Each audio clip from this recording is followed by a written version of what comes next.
এমপিওভুক্ত শিক্ষা জাতীয়করণ প্রত্যাশী জোটের লাগাতার অবস্থান কর্মসূচি। দর্শক, সরাসরি আপনাদের সাথে যুক্ত হয়েছে জাতীয় প্রেস ক্লাব থেকে।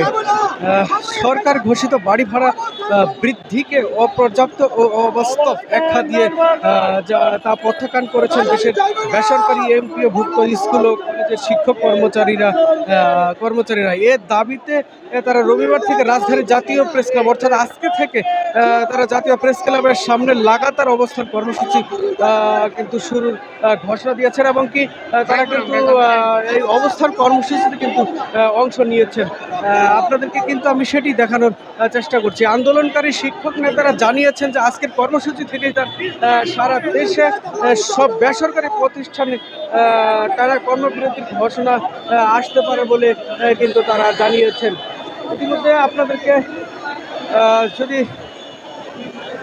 ইতিমধ্যে কিন্তু পুলিশ তাদেরকে ধাওয়া দিয়েছিল, কিন্তু তারা বলেছে যে তাদের এই দাবি পূরণ না হওয়া পর্যন্ত কিন্তু তারা এই স্থান ত্যাগ করবেন না বলে জানিয়েছেন। শিক্ষক সংগঠনের নেতারা বলেন, সরকারের প্রজ্ঞাপনে প্রস্তাবিত মূল বেতনের 20% হারে বাড়ি ভাড়া ভাতা, চিকিৎসা ভাতা বৃদ্ধি সংক্রান্ত দাবি এখনো পূরণ হয়নি। এই দাবি পূরণ না হওয়া পর্যন্ত কিন্তু তারা এই অবস্থান কর্মসূচি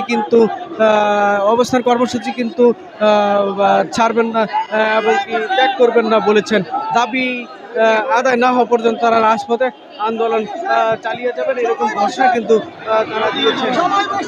এমপিওভুক্ত শিক্ষা জাতীয়করণ প্রত্যাশী জোটের সদস্য সচিব অধ্যক্ষ দেওয়ার হোসেন আজিজি বলেন, সরকার যে 500 টাকা ভাড়া বাড়িয়েছে তা শিক্ষকদের সাথে এক প্রকার পরিহাস করেছেন। বর্তমান বাজার দরে এই টাকা একদিনের বাজারও হয় না, কিন্তু তারা বলেছেন তারা বলেছেন যে আমরা এই সিদ্ধান্ত প্রত্যাখ্যান করেছি এবং মূল বেতনের 20% হারে বাড়ি ভাড়া কিন্তু বাড়ানোর কিন্তু দাবি কিন্তু তারা করেছেন।